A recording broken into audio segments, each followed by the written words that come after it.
Eat less. Move more. That's the advice, right? So you did. You cut the portions, you hit the gym, you logged every bite like it was a crime scene. And the scale? It barely moved. Meanwhile, your partner cut half of what you did and dropped 5 pounds in a week. That wasn't a willpower gap. That was a hardware mismatch. Because here's what nobody tells you. Your body doesn't see a diet, it sees a famine. And that famine alarm doesn't necessarily sound the same in every body. Same deficit, same gym, same tracking app religiously logged at midnight like it's a confession booth. Two completely different internal reactions. Because the manual you were handed was never tested on your hardware. So while he loses the weight and you don't, that's not automatically a discipline problem. That's a biological difference. And it has a mechanism, a name, and finally, a fix. I'm about to show you exactly where it happens in your body, why it's been hiding in plain sight for decades of fitness research, and the moves that work with it instead of against it. Sit down. This one's going to sting a little. Welcome to Pink Decoded. I'm Nova. This isn't another channel that hands you a workout and quietly disappears while you blame yourself when it doesn't work. We open the body up. We show you the mechanism, then we hand you the fix that was built for it. Not borrowed from someone else's biology and repainted pink. No gym, no gimmicks, no deciding the problem is your personality. By the end of this video, you'll know exactly why your body holds on the way it does and the moves that finally work with it instead of fighting it every single day. Let's get into it. So, let's open the hood. What actually happens when you cut calories? Your body doesn't measure diet. It measures energy coming in versus energy it expected. Drop that number fast, and your brain reads exactly one thing: scarcity. Here's the part most fitness advice skips. Your body doesn't know you're trying to fit into a dress. It doesn't know you're trying to lose 10 pounds before a vacation or that your best friend is getting married in 6 weeks. All it sees is less energy coming in. And from its perspective, that's a problem. Research has found that women tend to rely more heavily on fat as a fuel source during moderate exercise than men do. Sounds like a gift, right? More fat burning. Free of charge? Sign me up. But that same system comes with a catch. When calories stay low, ghrelin starts turning up the volume. The hunger hormone. The one that has you side-eyeing the pantry at 9 p.m. when you swore you were done eating for the night. Your body isn't trying to sabotage you. It's responding to what it perceives as an energy shortage. And when that shortage continues, several things happen. Hunger signals increase. Recovery becomes more difficult. Energy expenditure decreases. And fat loss becomes slower than you expected. Not because you're weak, not because you failed, because your body is designed to respond to prolonged calorie restriction by conserving resources and encouraging you to eat. From your perspective, that's frustrating. From your body's perspective, it's doing exactly what it was built to do. And that's the disconnect. The fitness industry often treats every stalled diet as a motivation problem, but sometimes the issue isn't motivation at all. Sometimes the issue is that biology is doing exactly what biology does. You weren't undisciplined, you weren't weak. And you certainly weren't broken. You were outvoted by your own biology. You were responding exactly the way a healthy human body is designed to respond when it thinks resources are running low. It becomes a lot less enthusiastic about giving up its stored energy, no matter how nicely you ask. And the fitness industry built most of its playbook without ever stopping to ask whether that response might change the outcome. Let's actually look at the playbook, because once you see it, you can't unsee it. And if you're thinking, surely somebody accounted for this by now, here's the awkward truth. Most exercise science was built on college-aged men, not because anyone was trying to exclude women, because they were the easiest to study. That advice leaked into every magazine, app, and trainer certification. When a man follows that plan and fails, we question the program. When a woman follows it and fails, we question her. Time to question the program. But wait, it gets worse. Once that blind spot makes its way into research, it makes its way into recommendations, programs, and eventually fitness culture. Then people start assuming the advice works the same way for everyone. Sometimes it does, sometimes it doesn't.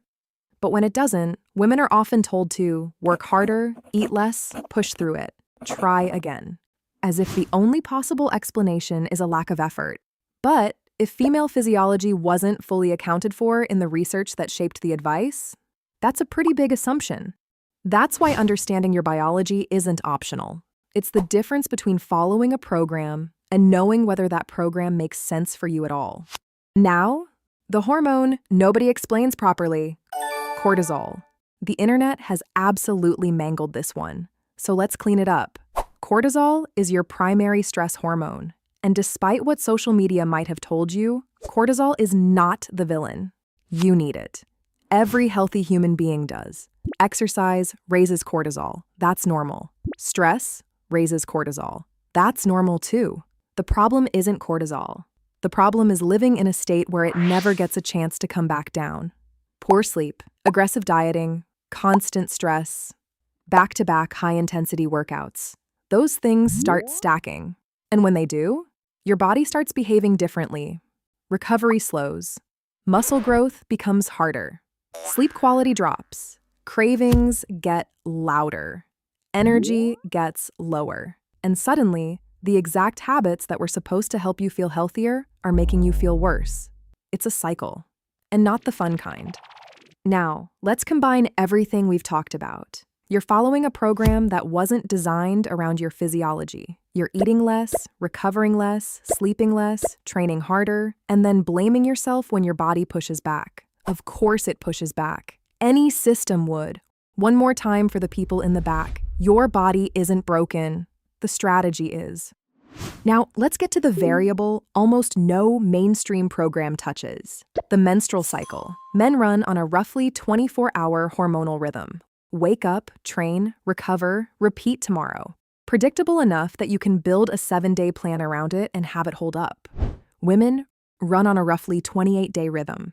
And within that month, energy, recovery, and pain tolerance can shift noticeably. So the fitness industry looked at that and said, let's give everyone the same 7-day plan anyway. Bold strategy. I want to be straight with you here, because this is exactly the kind of claim that gets oversold online. The science on training differently across your cycle is real, but it's still genuinely debated. Some smaller studies have found benefits to shifting intensity across the cycle. Other, more rigorous reviews looking at the same data say the evidence isn't strong enough yet to promise extra results just from timing your training around your cycle. So here's what I'm not going to tell you: that you need a precision-timed program synced today 14 to see results. That's not where the evidence is solid enough to stand on. Here's what I will tell you, because this part isn't controversial at all. If you feel like a different person in week 1 versus week 3, stronger, more patient, more recovered some weeks and not others, that's not in your head. And it's not a discipline failure. Your body is allowed to have a rhythm. The fix isn't a rigid calendar. It's permission to flex intensity to how you actually feel that week, instead of forcing identical effort onto a body that isn't running an identical day. Strategic, not soft. There's a difference. So what actually works? Forget the influencer gear hauls and the 47 supplement morning routines.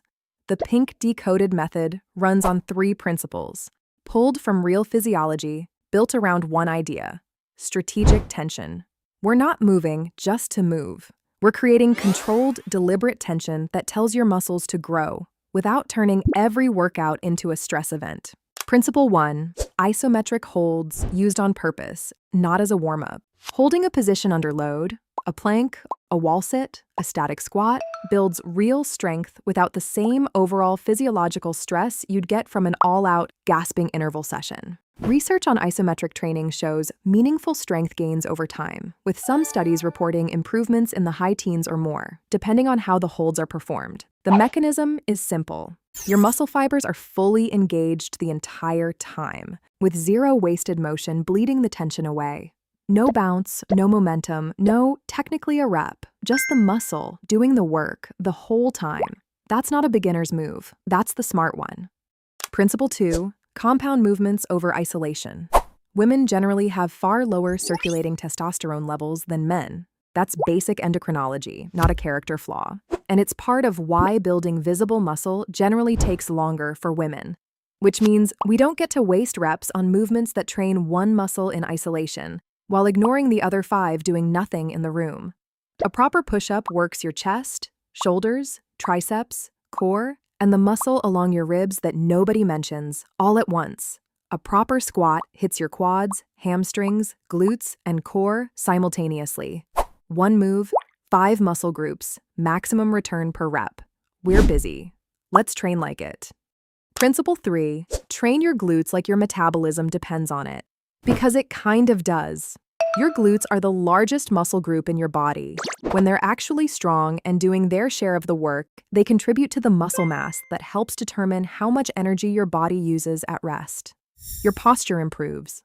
That forward pelvic tilt that pushes your belly out and makes your core look weaker than it is, that starts correcting.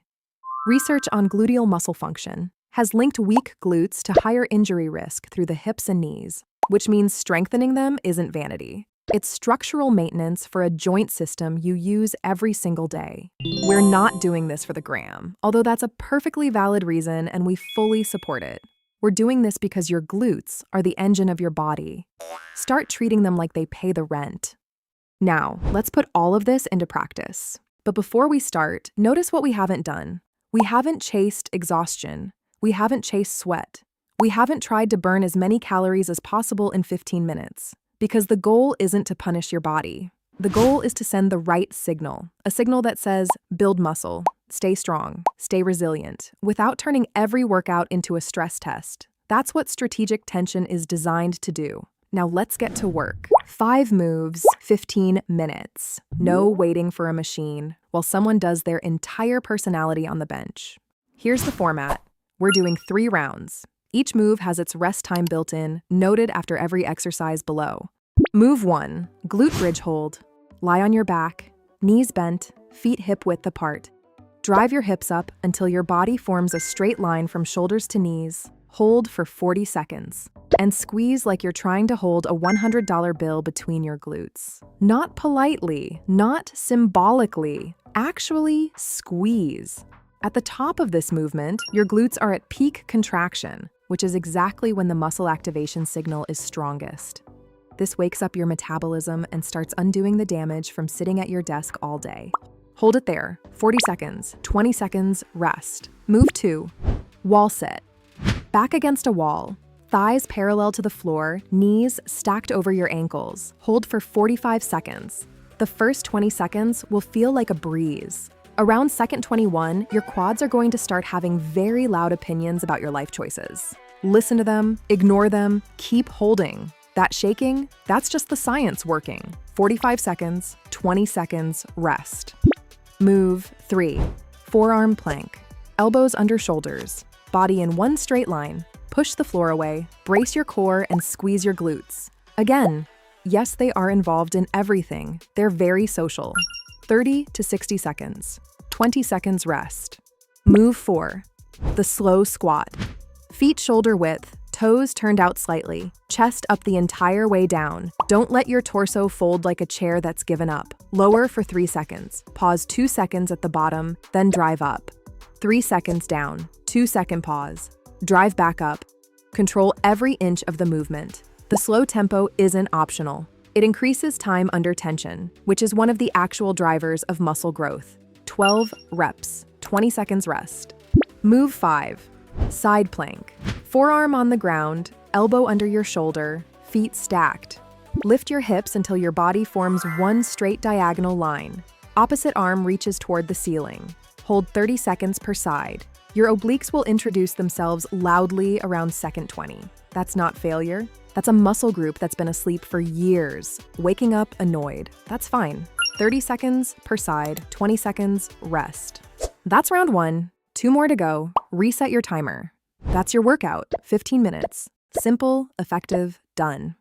Here's what I actually want you to remember from today. Not the moves, the understanding behind them. You were never lacking discipline. You were never lacking effort. And you were never broken. You were handed a manual that treated all bodies the same way. And when it didn't work, you were told to blame yourself. Anyone would struggle under those conditions. The impressive part is that you kept trying. Now you know better. You understand the mechanism and the principles. You've got 3 principles that work with your biology instead of around it. Not overnight, not in 7 days, but consistently, gradually, measurably. Things change when you stop treating your body like the enemy. Your body isn't broken. It was just waiting for you to stop fighting it and start working with it. Next week, I'm breaking down the one thing that actually tells your muscles to grow. Because despite what the fitness industry keeps repeating, it isn't the weight you're lifting, and it isn't the soreness you feel the next day. Once you see the signal your muscles are actually listening for, you'll never look at strength training the same way again. Hit subscribe so you don't miss it. Stay pink, stay decoded, and for heaven's sake, stop apologizing for your body. It's working hard enough already.